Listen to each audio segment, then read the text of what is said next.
Thank you, Mr. President. Mr. President, Senate, a quorum call. Yes, it is. I would ask unanimous consent the quorum call be lifted. Without objection. Mr. President, the AP headline from last Thursday said it all.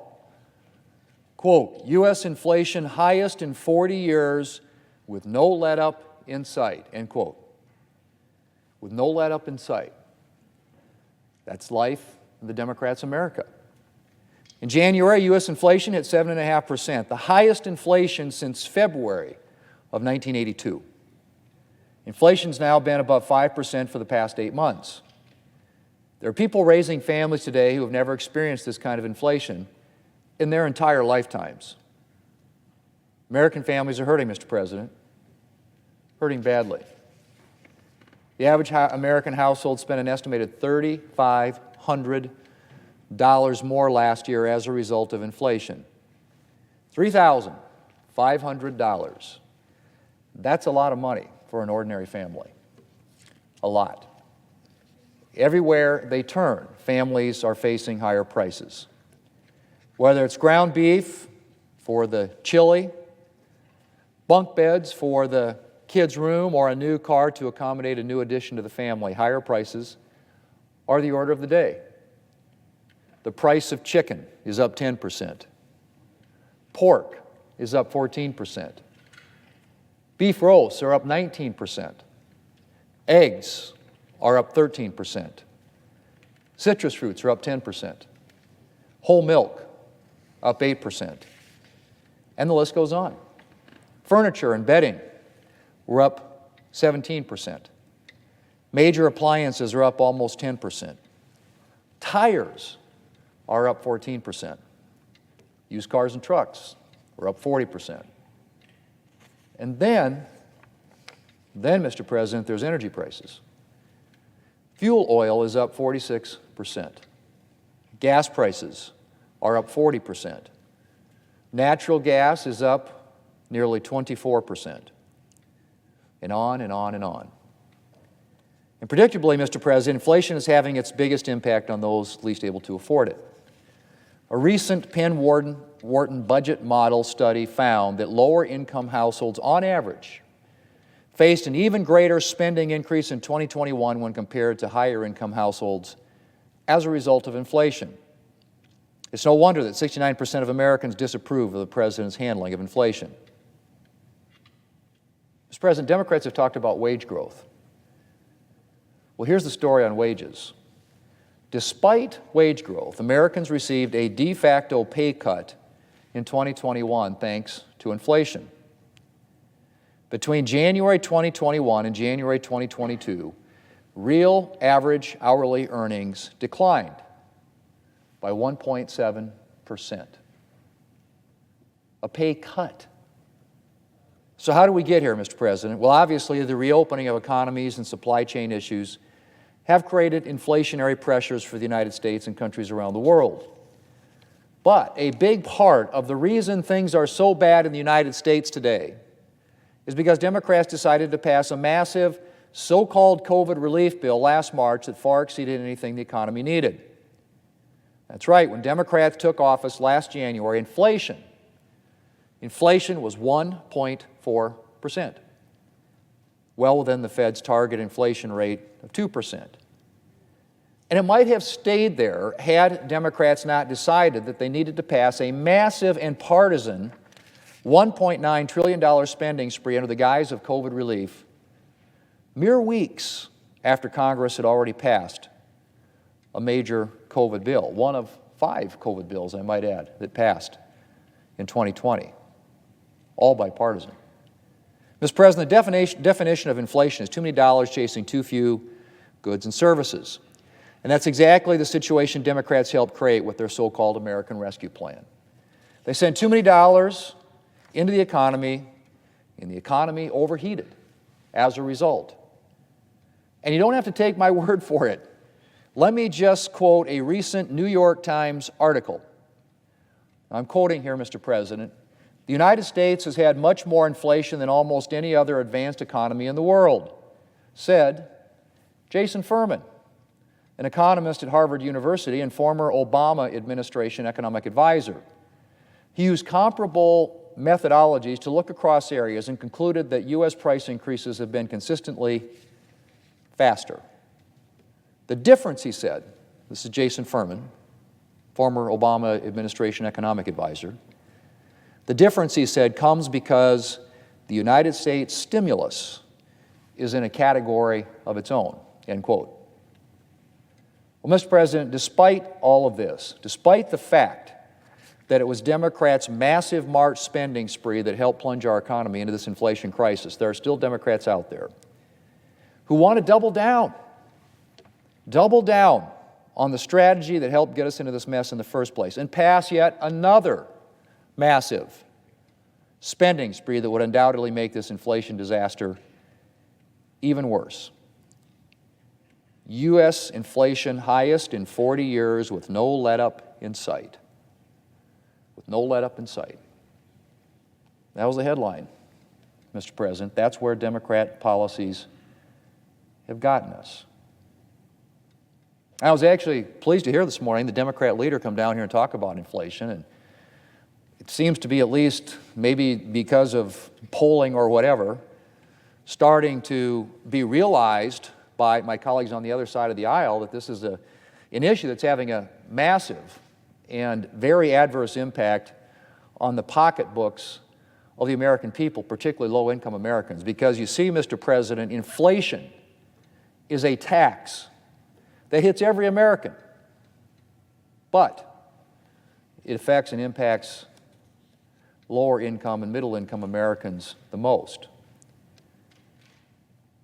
The Democrat leader said that Republicans should, quit complaining about inflation and start doing something about it. Well, we obviously don't have the majority. The Democrat solution to this, as I pointed out, is another $5 trillion spending bill. Oh yeah, that'll solve the problem. Let's flood the zone with another $5 trillion on top of the $2 trillion already out there. Have even more dollars chasing fewer goods, driving inflation even higher. Well, Mr. President, one thing we can do, what Republicans have advocated, and that is, let's end wasteful spending. Let's don't do crazy stuff. Let's don't massively expand the size of government and flood the economy with more dollars at a time when inflation is already raging. That's a really simple solution. Another solution is not to raise taxes, which is, again, something Democrats have proposed. Raising taxes by $1.5 to $2 trillion to partially, and I say partially because the cost of $5 trillion obviously doesn't get compensated for by a $1.5 trillion tax increase, but still, tax increases nonetheless, all of which, of course, get passed on to consumers, raising inflationary pressures even more. So they want to raise taxes, massively grow the government and spend money, and add about $3 trillion to the debt, which is already $30 trillion. So those are the solutions, Mr. President, of our colleagues on the other side. So I would say stop in its tracks, cold, the wasteful spending. 2, don't raise taxes. Provide some certainty. Maybe even make permanent a lot of the tax relief that was put in place in the 2017 tax law. 3, how about this? How about this idea? How about we become energy independent in America, which is where we were. We were actually exporting energy in the previous administration, first time in American history, at least in my lifetime, where we actually had energy policies that were producing American energy on a level that was keeping energy costs low for Americans and enabling us to actually export energy to other places around the world. Well, that came to an abrupt end. President Biden came to office. Democrats got control of both houses of Congress, and what happened? First thing, day one in office. First day, first thing he did. President Biden canceled the Keystone XL pipeline, which would have allowed us to get energy, fuel oil, from where? Our friend, our neighbor, Canada, the Canadians, and move it through a pipeline to places across the United States, helping fill the demand with additional supply that Americans need to power their everyday lives. first thing in office, first day in office. Well, it hadn't stopped there. The administration decided that energy evidently is evil, at least if it comes from the ground, and decided to cancel a bunch of projects. So there are all kinds of areas now that are off limits to energy exploration, energy production in this country. Lots of regulations and permitting things that are slowing down energy projects, making it more difficult, more expensive to produce American energy, leading Americans to a place we didn't want to be, a place we were a few years ago, where we're going hand in hand to Saudi Arabia, to OPEC countries, saying, please, please produce more energy. We need more energy in this country. What's happened, Mr. President, is predictable. And what's happened is this.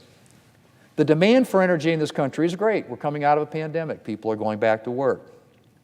They need, during the winter months, to heat their homes.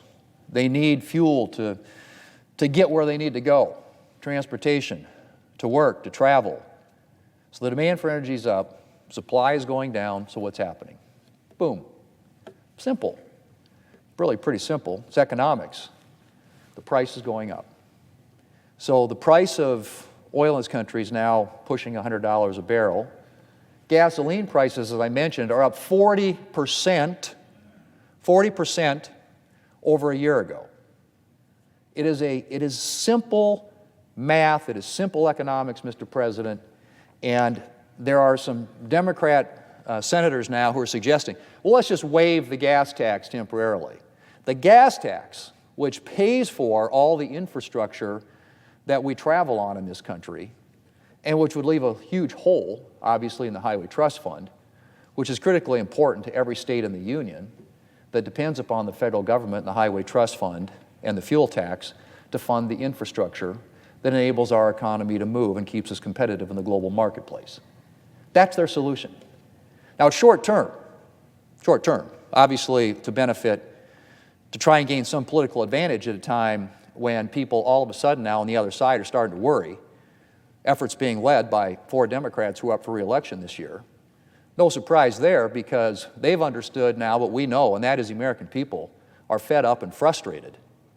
Fed up and frustrated with policies that are driving up the cost of everything that they have to buy, from the groceries in the store, to the rent that they pay, to the gas that they put in their automobiles. Everything is going up. And energy factors into almost everything we do.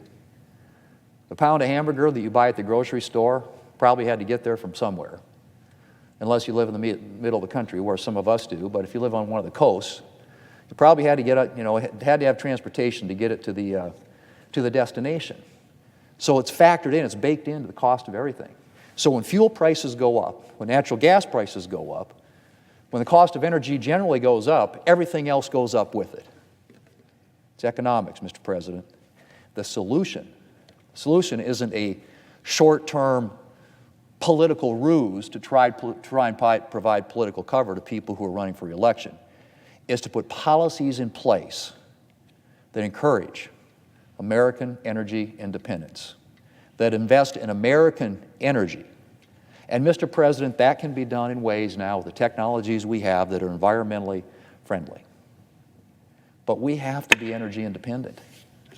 We can't depend upon other countries around the world that are unreliable to fuel and fund and run our economy. That investment should be here in the United States of America. And if we saw more of that, we would see less inflation, lower fuel prices. And if we ended the crazy spending ideas and taxing ideas that are coming out of the other side, Mr. President, we could restore to some sanity to this country when it comes to these out-of-control prices, which is a tax, literally, on every American, and hits particularly hard those who are struggling to make ends meet. Mr. President, I yield the floor.